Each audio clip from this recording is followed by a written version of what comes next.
Price B to God. നന്ദി നിറഞ്ഞ ഹൃദയത്തോടെ നമ്മുടെ കർത്താവിനെ നമുക്ക് സ്തുതിക്കാം, സ്തോത്രം ചെയ്യാം.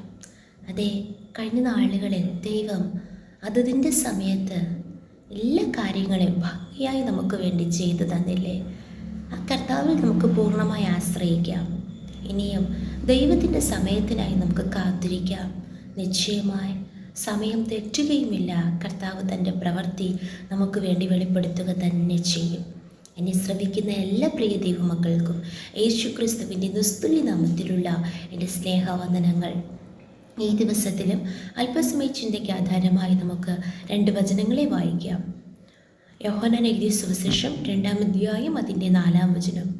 യേശു അവളോട്, സ്ത്രീയെ, എനിക്കും നിനക്കും തമ്മിലെന്ത്? എൻ്റെ നാഴിക ഇതുവരെ വന്നിട്ടില്ല എന്ന് പറഞ്ഞു.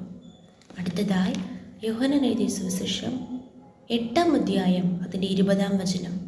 അവൻ ദൈവാലയത്തിൽ ഉപദേശിക്കുമ്പോൾ ഭണ്ഡാര സ്ഥലത്ത് വെച്ച് ഈ വചനം പറഞ്ഞു, അവൻ്റെ നാഴിക അതുവരെയും വന്നിട്ടില്ലായതുകൊണ്ട് ആരും അവനെ പിടിച്ചില്ല.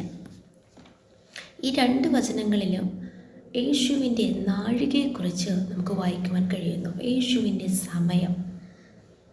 അതെ, നാം പ്രാർത്ഥിക്കുന്ന അനവധി വിഷയങ്ങളുണ്ട്. ചിലപ്പോൾ നാളുകളായി പ്രാർത്ഥിക്കുന്ന വിഷയങ്ങളായിരിക്കാം. കർത്താവെ, ഇന്ന രീതികളിൽ അങ്ങ് അത്ഭുതം പ്രവർത്തിക്കണമേ എന്ന് നമ്മുടെ ആഗ്രഹങ്ങളെ തുറന്നു പറഞ്ഞ് നമ്മുടെ പദ്ധതികളെയും പ്ലാനുകളെയും ദൈവത്തോട് അറിയിച്ച് നാം പ്രാർത്ഥിക്കുന്നുണ്ടായിരിക്കാം. എന്നാൽ നാം ആഗ്രഹിക്കുന്ന സമയത്ത് നാം ഉദ്ദേശിക്കുന്ന നിലവാരത്തിലുള്ള ദൈവപ്രവൃത്തികൾ വെളിപ്പെടാതെ ഭാരത്തോടെ ഇരിക്കുന്നവരോട് കർത്താവ് ഇന്ന് പകൽക്കാലം സംസാരിക്കുന്നു. നമ്മുടെ ചെറിയ പദ്ധതികൾക്കും ചെറിയ ചിന്തകൾക്കും അപ്പുറമായി കർത്താവിന് ചിലത് നമ്മുടെ ജീവിതത്തിൽ ചെയ്തെടുക്കുവാനുണ്ട്. എന്നാൽ അത് പ്രാപിക്കണമെങ്കിൽ ദൈവത്തിൻ്റെ സമയത്തിനായി നാം കാത്തിരിക്കേണ്ടത് ഏറ്റവും അത്യാവശ്യമാണ്. ഇവിടെ നമുക്ക് കാണുവാൻ കഴിയും, യേശുവിൻ്റെ അമ്മ ആ കല്യാണ വീട്ടിൽ വെച്ച് യേശുവിനോട് പറയുന്നു, അവർക്ക് വീഞ്ഞു പോരാതെ വരികയാലാണ് പറഞ്ഞത്. അവർക്ക് വീഞ്ഞില്ല എന്ന് മറിയ പറഞ്ഞു. എന്നാൽ യേശു പറയുന്നൊരു വാക്കാണ് നാം വായിച്ചത്, എൻ്റെ നാഴിക ഇതുവരെ വന്നിട്ടില്ല. അതെ, നമ്മുടെ പ്ലാനുകൾക്കും നമ്മുടെ പദ്ധതികൾക്കും നമ്മുടെ സമയത്തിനുമായിരിക്കില്ല ദൈവത്തിൻ്റെ പ്രവൃത്തി വെളിപ്പെടുന്നത്. എന്നാൽ സ്തോത്രം, ഇവിടെ യേശു വീഞ്ഞ് അവർക്ക് വീണ്ടും നൽകുവാനായിട്ട് മാത്രമല്ല, തൻ്റെ ശുശ്രൂഷയുടെ ആദ്യ പടിയാണ്. അത് വളരെ മഹത്വകരമായിരിക്കണം. അനേകർ യേശുവിനെ വിശ്വസിക്കണം. അപ്പോൾ അതിന് ദൈവത്തിനൊരു പെർഫെക്റ്റ് ടൈമിംഗ് ഉണ്ട്. സ്തോത്രം. അതുപോലെ തന്നെയാണ് വലിയ മഹത്വങ്ങൾ, വലിയ ദൈവപ്രവൃത്തികൾ നമ്മുടെ ജീവിതത്തിൽ വെളിപ്പെടേണ്ടതിന് മുന്നേ നാം ആ നാഴിക വരെ കാത്തിരിക്കേണ്ടത് ഏറ്റവും അത്യാവശ്യമാണ്. അങ്ങനെ യേശുവിൻ്റെ നാഴിക വന്നപ്പോൾ യേശു പറയേണ്ടത് പറഞ്ഞു. അവർ അതുപോലെ ചെയ്തു. അവിടെ അത്ഭുതം സംഭവിച്ചു. യേശു തൻ്റെ മഹത്വം വെളിപ്പെടുത്തിയെന്ന് നമുക്ക് കാണുവാനിടയായിത്തീരും. എന്നാൽ മറ്റു ചിലർ എപ്പോഴും ചിന്തിക്കുന്ന ഒരു കാര്യമുണ്ട്, സ്തോത്രം, എനിക്കിനി മുന്നോട്ട് പോകുവാൻ കഴിയത്തില്ല, ഇതോടെ എല്ലാം അവസാനിച്ചു, സ്തോത്രം, എൻ്റെ സമയം കഴിഞ്ഞു എന്ന് പറയുന്ന പലരുമുണ്ട്. എന്നാൽ ഇവിടെ അതാണ് 2-ാം ഭാഗം നാം വായിച്ചത്. യോഹന്നാൻ എഴുതിയ സുവിശേഷം 8-ാം അധ്യായം 20-ാം വചനത്തിൽ, യേശുവിൻ്റെ നാഴിക അതുവരെയും വന്നിട്ടില്ലായക കൊണ്ട് ആരും അവനെ പിടിച്ചില്ല.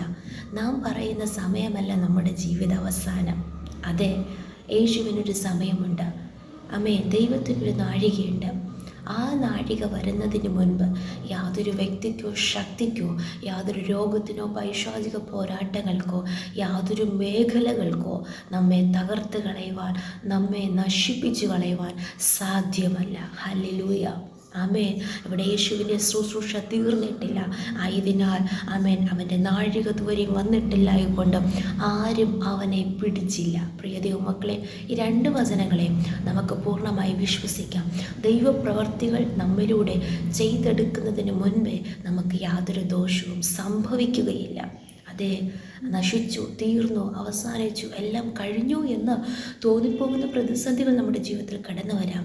എന്നാലും ദൈവം അറിയാതെ ഒന്നും സംഭവിക്കത്തില്ല. ആ കർത്താവിൻ്റെ സമയത്തിൽ തന്നെ ദൈവത്തിൻ്റെ പ്രവൃത്തി വെളിപ്പെടും. പ്രാർത്ഥിക്കുന്ന വിഷയങ്ങളുടെ മറുപടികൾ ഉണ്ടാകും.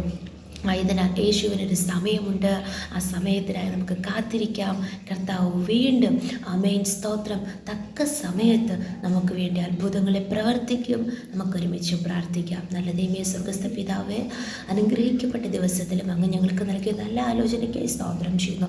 ഈ വചനങ്ങൾ പ്രകാരം ഞങ്ങളെ തന്നെ പൂർണ്ണമായി ഏൽപ്പിച്ചു തരുന്ന കർത്താവെ, വചനം കേട്ട ഓരോരുത്തരുടെ മേൽ ഈ വചനത്തിൻ്റെ ശക്തി വെളിപ്പെടുന്ന കൃപകൾക്കായി സ്തോത്രം ചെയ്യുന്നു.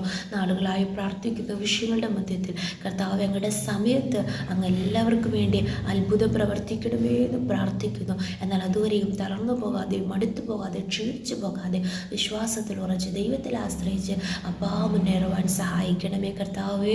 അപ്പാ സ്തോത്രം. അതുപോലെ കർത്താവിൻ്റെ സമയം വരുന്നതിന് മുൻപേ അവൻ യാതൊരു ദോഷവും ഭവിക്കത്തില്ലല്ലോ കർത്താവേ. അപ്പാ ഞങ്ങളത് പൂർണ്ണമായി വിശ്വസിക്കുന്നു. കർത്താവ് അങ്ങനെ ചെയ്യുന്ന കൃപകൾക്കായി സ്തോത്രം. എല്ലാവിധമായ നന്മകളാൽ അനുഗ്രഹങ്ങളാലും അങ്ങ് നിറയ്ക്കണമേ എന്ന് പ്രാർത്ഥിക്കുന്നു. കാത്തു സൂക്ഷിക്കണം. പ്രാർത്ഥന കേട്ടതിനാൽ സ്തോത്രം. യേശുവിൻ്റെ അധികാരമുള്ള നാമത്തിൽ പ്രാർത്ഥന കേൾക്കണം സ്വർഗ്ഗസ്ഥ നല്ല പിതാവേ. Amen, amen, amen. May God bless you all.